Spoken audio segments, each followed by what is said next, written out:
All right, so now I'll be discussing about the relations of the lateral ventricles.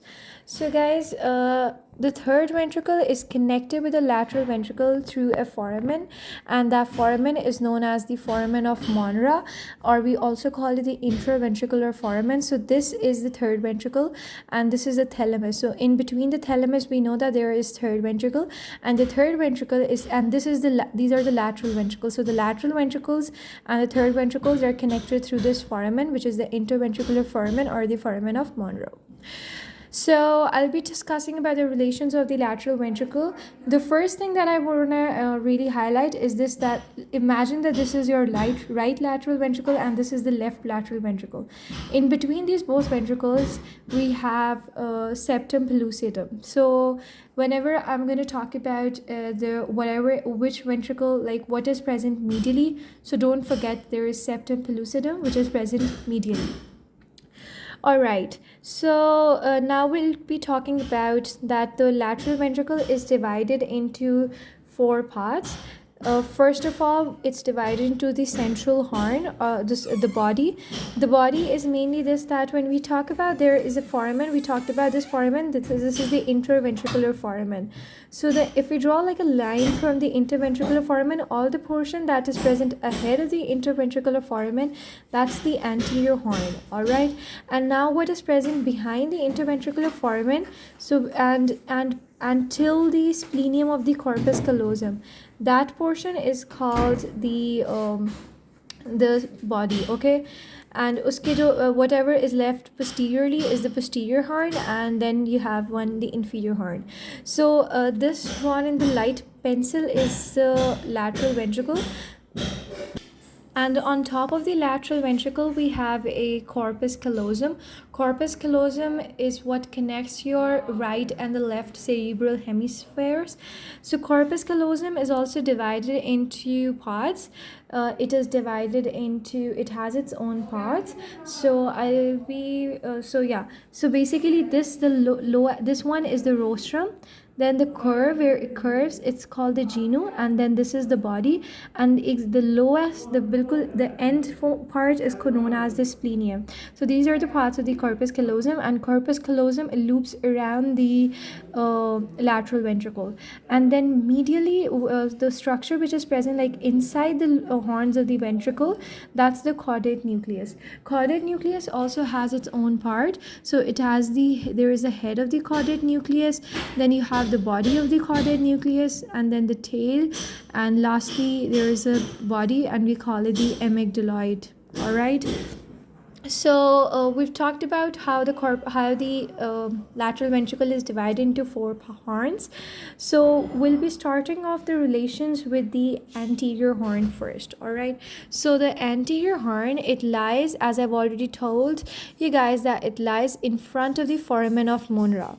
What is foramen of Monro? This is there is an interventricular foramen, and which is also known as the foramen of Monro. And so this portion which is present anterior to the foramen of Monro, ahead of the foramen of Monro or the interventricular foramen, is called the anterior horn. And then this lobe, this is the anterior horn, so it extends into the frontal lobe. All right, so so when I'm going to talk about the roof of it, so the roof is formed by the anterior part of the corpus callosum. As I told you guys, just imagine that this is the corpus callosum in the brown. So as I told you, this is the rostrum part, this is the genu part, and this is the body. So on top of it, the roof, it is formed by the body of the corpus callosum. All right, so we're done with the roof. And then we have the floor. So the floor is this part. The floor, it is formed by the it's formed by the rostrum of the corpus callosum. All right, not just the rostrum of the corpus callosum. So we have the caudate nucleus.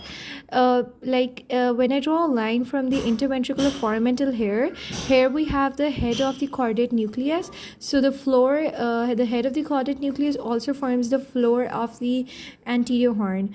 And then the body, it continues like behind it. So the body would be present in the horns which are present behind this anterior horn.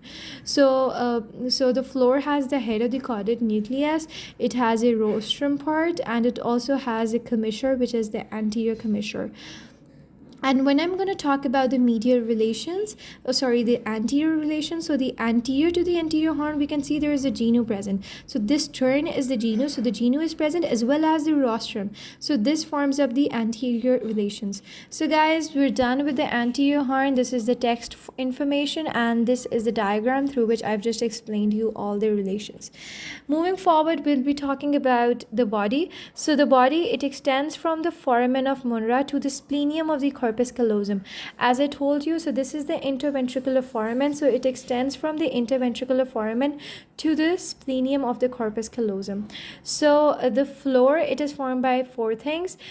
First of all will be as you all can see here, so no, actually here. So the floor, it is formed by the body of the caudate nucleus. So this is the body of the caudate nucleus, and this is the body of the lateral ventricle. So this on its floor we have the caudate nucleus, and what part of the caudate nucleus? The body of the caudate nucleus.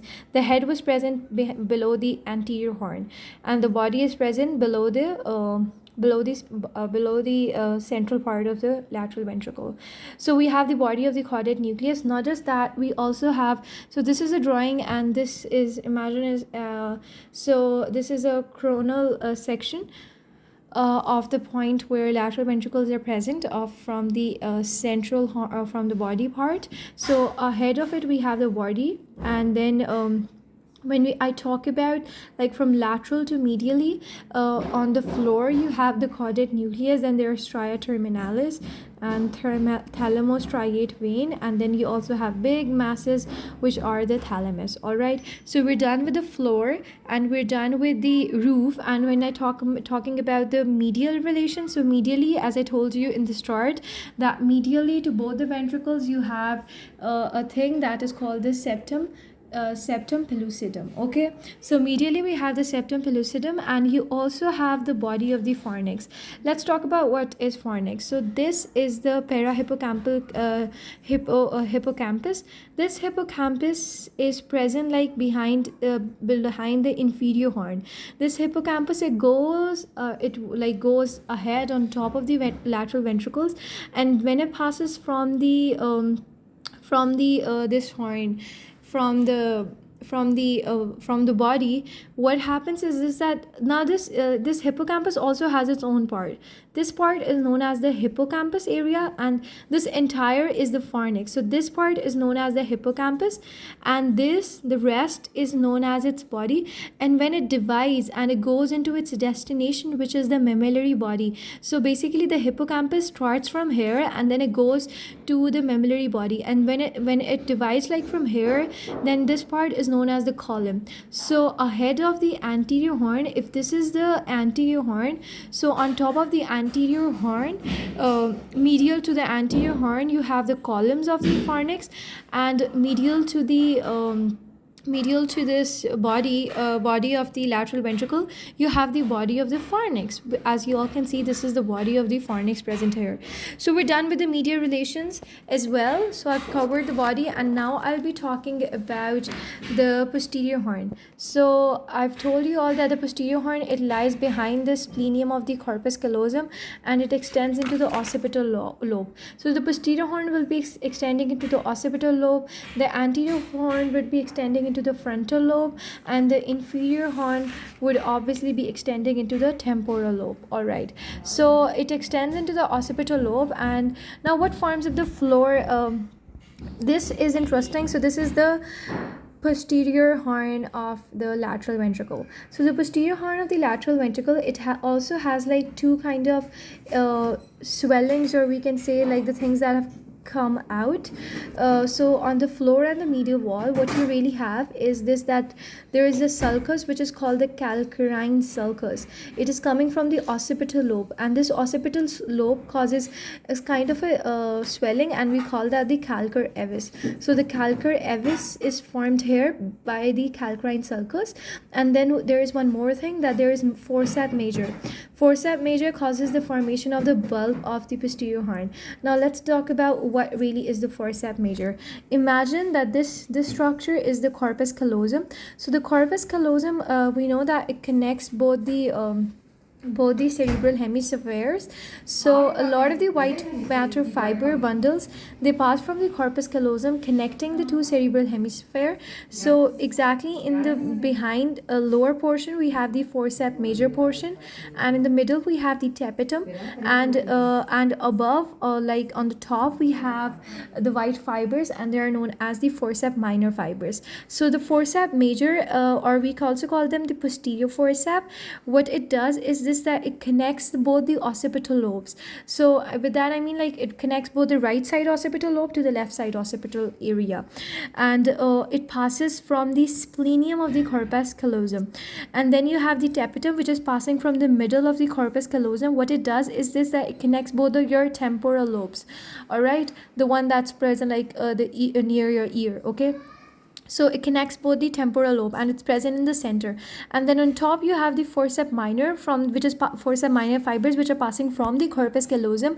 Which area does it connect? Because they're present on the top, so they're connecting your lateral and your medial frontal lobe to your lateral and medial frontal lobe of the left side, like from the right to the left side, all right, and they're passing from the genu of the corpus callosum. So as now you know what forceps major fibers are. So the forceps major fibers are passing from the corpus callosum. So they're connecting both the occipital lobes. So here I can see the left occipital lobe. Imagine that this is your right occipital lobe. So you have forceps major fibers, which are going to go all the way from the passing from the splenium of the corpus callosum and connecting the left occipital lobe to the right occipital lobe. And this passing over will cause a formation of a bulb, and we will call a bulb of the posterior horn. So it is present in the lateral posterior horn, lateral ventricles posterior horn part.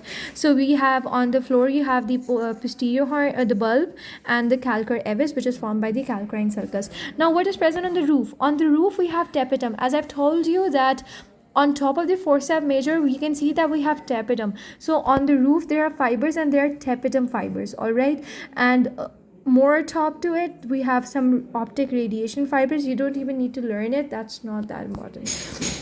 Next we have inferior horn. So inferior horn, it is the largest of all the horns that we have in the lateral ventricle.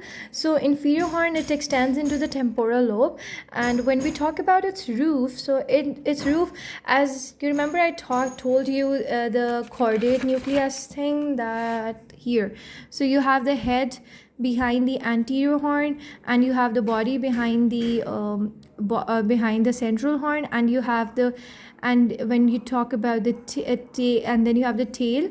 This is present on the roof of the inferior horn, and then at the end there is another thing, that is the amygdaloid, which is also part of the chordate nucleus. So on top of the inferior horn you have the tail and the amygdaloid.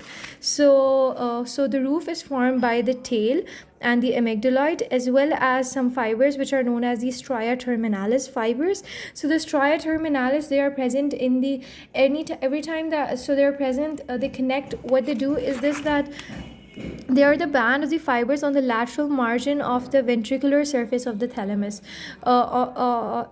So on the lateral margin of the ventricular surface of the thalamus. So if this is the thalamus, so they're present on like the lateral margin of the ventricular and if this is the fourth ventricle, the point where the lateral ventricle, sorry, not the fourth, the lateral, so the point where the lateral ventricle and the thalamus come in contact, they're connected through these fibers, the stria terminalis. So stria terminalis are also present in the roof of the inferior horn, and you know that we have the tail, we have the amygdaloid, and on the roof we also have the tapetum, just like we had tapetum on the roof of the posterior horn. Next, we're going to talk about the floor. The floor of the inferior horn, it also has an eminence, and what that eminence is this, that's formed, basically there is a collateral sulcus. So that collateral sulcus forms the collateral eminence, all right, in the floor of the inferior horn. And then in the floor of the inferior horn there is also hippocampus. Remember I told you here that on the floor of the inferior horn you have the presence of the hippocampus. So guys, we're done with the lateral ventricle. I'll just like go through the entire page, so if you want you can take a screenshot of the drawings. So this one is the second one, and I hope you like the video. If you like it, do tell me, and if there is anything that I've mentioned wrong, tell me that as well. So thank you so much, guys. Allah Hafiz.